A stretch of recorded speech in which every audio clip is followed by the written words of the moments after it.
Welcome to 99 TV. నేను మూల శ్రీనివాస్. ఇక తెలంగాణ రాష్ట్ర వ్యాప్తంగా స్థానిక సంస్థల ఎన్నికలు జరుగుతాయా లేదా అనే అంశంలో రాష్ట్ర వ్యాప్తంగా ప్రతి ఇద్దరు ముగ్గురు గుమిగూడిన చోటల్లా ఈ చర్చ కొనసాగుతోంది.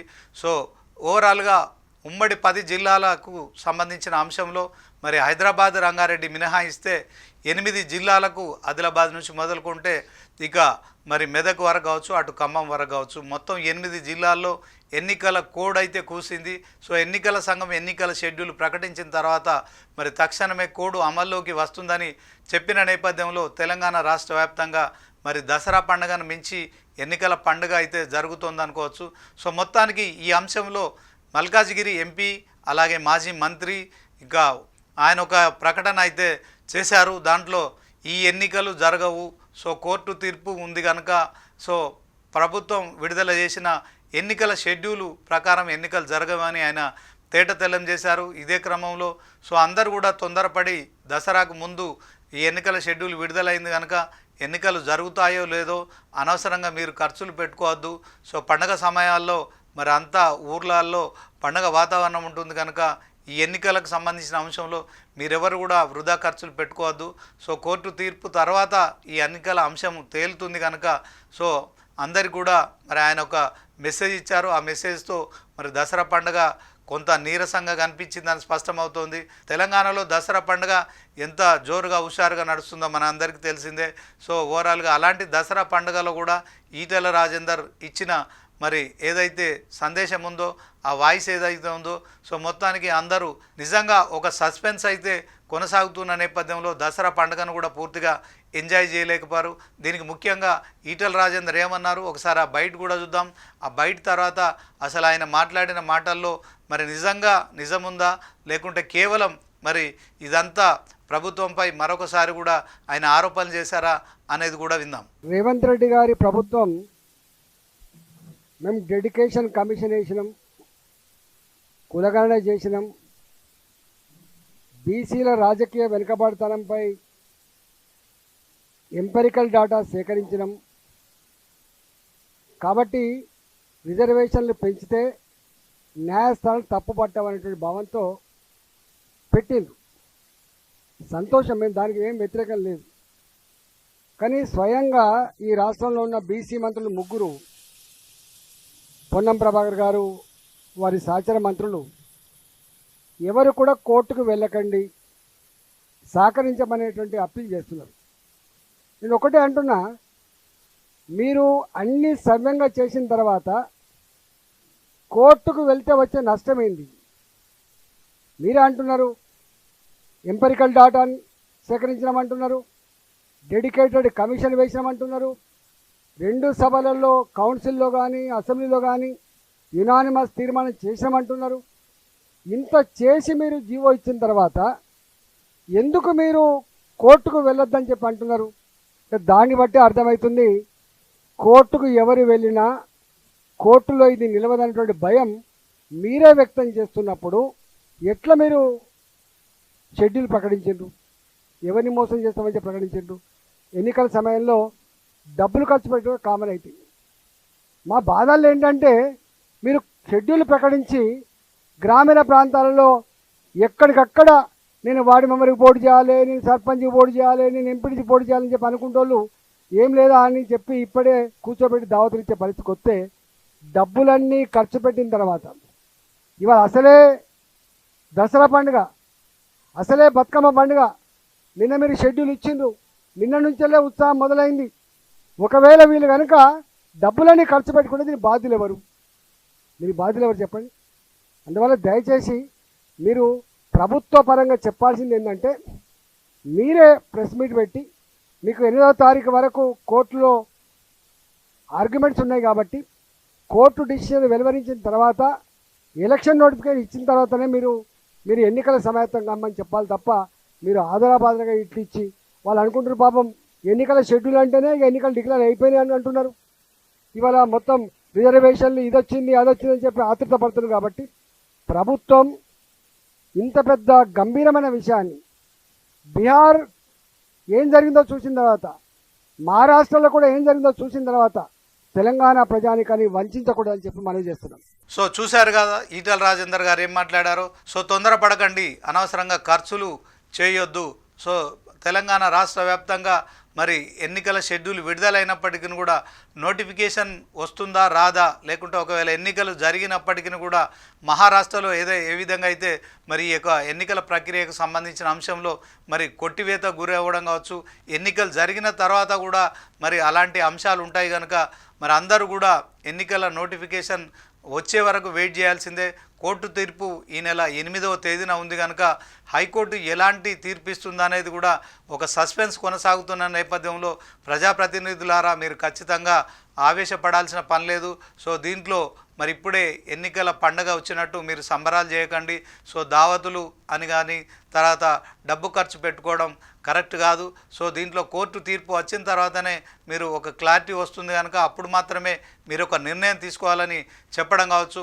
మొత్తానికి మల్కాజ్గిరి ఎంపీగా ఈటల రాజేందర్ ఇచ్చిన మెసేజ్ ఏదైతుందో నిజంగా గ్రామాల్లో కొంత దావతులు కావచ్చు, తర్వాత మందు పార్టీలు కావచ్చు కొంత బ్రేక్ అయినట్టు కూడా సమాచారం అందుతోంది. ఇక తెలంగాణ సీఎం రేవంత్ రెడ్డి ఖచ్చితంగా 42% ఏదైతే ఉందో బీసీలకు ఇచ్చిన తర్వాతనే మేము ఎన్నికలకు వెళ్తామని మొదటి నుంచి చెప్తున్నారు.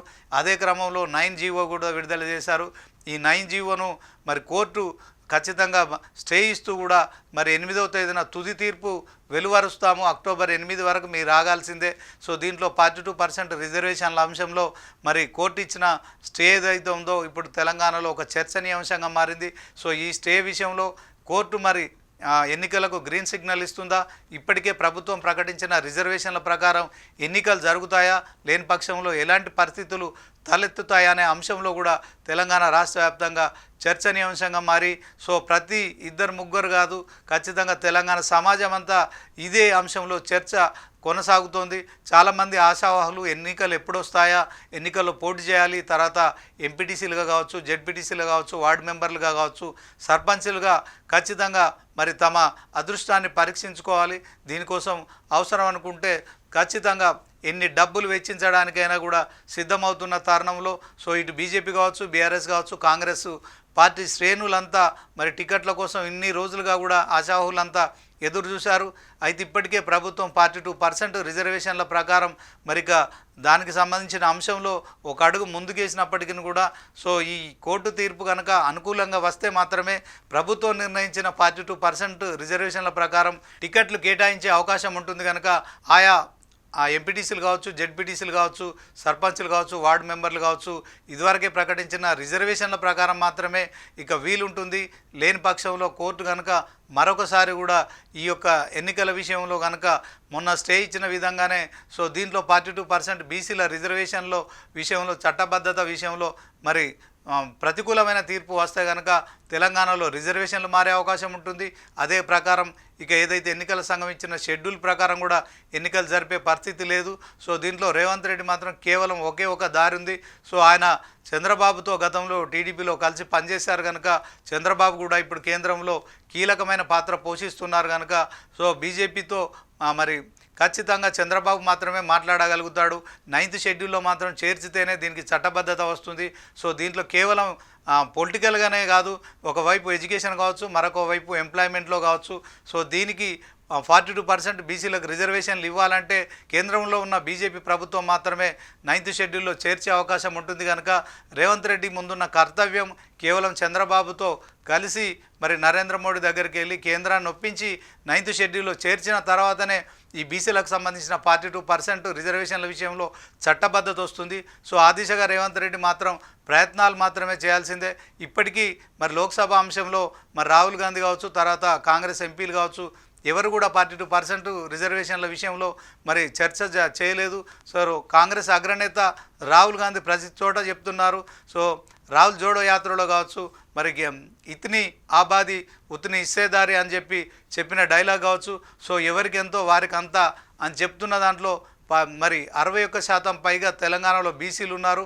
మరి ఇప్పటికీ ప్రభుత్వం 42% రిజర్వేషన్లు ఇస్తామని చెప్పి రాహుల్ గాంధీ కామారెడ్డిలో ఇచ్చిన డిక్లరేషన్ విషయంలో మరొక కొలిక్కి రావాలంటే ఖచ్చితంగా మరి రేవంత్ రెడ్డి చంద్రబాబును ఒప్పించి ఖచ్చితంగా చంద్రబాబును తీసుకొని నరేంద్ర మోడీ భారత ప్రధాని దగ్గర కూర్చొని మరి ఈ అంశంలో ఒక క్లారిటీ తీసుకుంటే తప్ప ఎన్నికల విషయంలో ఒక క్లారిటీ వచ్చే పరిస్థితి లేదు.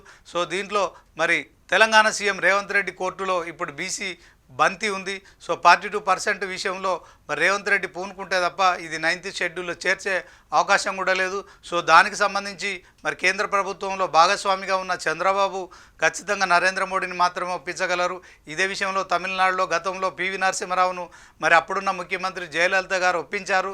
సో ఆ విధంగా మాత్రమే తెలంగాణ సీఎం రేవంత్ రెడ్డికి ఇప్పుడు ఒక అవకాశం ఉంది కనుక సో ఈ బీసీల విషయంలో బీసీల ఓట్ల కోసం తెలంగాణ సీఎం రేవంత్ రెడ్డి ఖచ్చితంగా మరి ఈ యొక్క బీసీల కోసం అయితే ఒక అడుగు దిగి రావాల్సిన అవసరం ఉంది. ఎందుకంటే ఆయన గతంలో మరి చంద్రబాబు నేను సహచర ముఖ్యమంత్రులము, సో నేను ఆయన శిష్యుని కాదని చెప్పుకున్నప్పటికీ కూడా ఎవరు కూడా ఆ మాటల్ని విశ్వసించడం లేదు.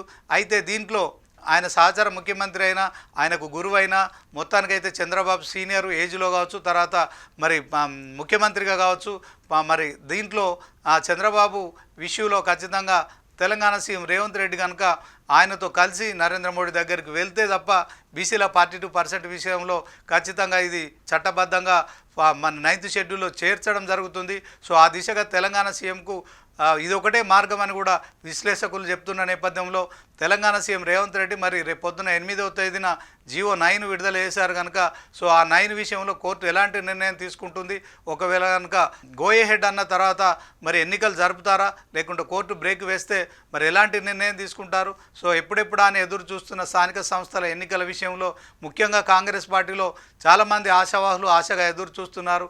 ఏదో ఒక పదవి వస్తే తప్ప మరి ఖచ్చితంగా మనుగడ ఉండదనే ఆలోచనతో ఉన్నారు కనుక ఇప్పటికే తెలంగాణ ప్రజలు కూడా మరి కేంద్రం నుంచి వచ్చే నిధులు రాక గ్రామాల్లో అభివృద్ధి కూడా కుంటుపడిపోయిందని చెప్పి జరుగుతున్న ప్రచారంలో కావచ్చు, ఇప్పటికే మరి 6 గ్యారెంటీలు అమలు చేయలేక పూర్తిగా కాంగ్రెస్పై వ్యతిరేకత ఉందని బీజేపీ బీఆర్ఎస్లు చేస్తున్న ప్రచారం కావచ్చు, వీటన్నిటిని తిప్పికొట్టాలంటే రేవంత్ రెడ్డికి ఉన్న ఏకైక మార్గం ఖచ్చితంగా ఈ యొక్క అంశాన్ని 42% రిజర్వేషన్ల అంశాన్ని 9th షెడ్యూల్లో చేర్చాలంటే మరి కేంద్రం వద్దకు వెళ్లాల్సిందే. మరి బడే బాయ్ చోటాబాయ్ అంటున్న రేవంత్ రెడ్డి ఇప్పుడు మరి ఇక్కడున్న మరి ఆయనకు ఇమీడియట్గా బడే బాయ్ అయిన చంద్రబాబును ఒప్పించి ఖచ్చితంగా మరి కేంద్రంలో ఉన్న మరి ప్రధానిని కలిస్తే మాత్రమే దీనికి ఒక మార్గం ఉంటుంది కనుక బీసీల ఓట్ల కోసం బీసీలకు సంబంధించిన హక్కుల కోసం రేవంత్ రెడ్డి కనుక ఖచ్చితంగా 42% రిజర్వేషన్ల అంశంలో మరి కేంద్రం వద్దకు వెళ్తేనే బీజేపీ వద్దకు వెళ్తేనే నరేంద్ర మోడీ దగ్గరికి వెళ్తేనే ఈ యొక్క 42% రిజర్వేషన్ల విషయంలో మరి చట్టబద్ధత కల్పించే అవకాశం ఉంటుంది కనుక తెలంగాణ సీఎం రేవంత్ రెడ్డి మరి కులగణన చేసిన పార్టీగా దేశానికి రోల్ మోడల్గా ఉన్నాం. ఇదే క్రమంలో మరి ఖచ్చితంగా మరి బీసీలకు మేమే 42% రిజర్వేషన్లు ఇచ్చి తీరుతామని చెప్పుకున్న మాటల్ని ఆయన ప్రూవ్ చేసుకోవాల్సిన అవసరం ఉంది. మరి దీని అంశంలో తెలంగాణ సీఎం రేవంత్ రెడ్డి ఎలా ముందుకెళ్తాడనేది మాత్రం వేచి చూడాల్సి ఉంటుంది.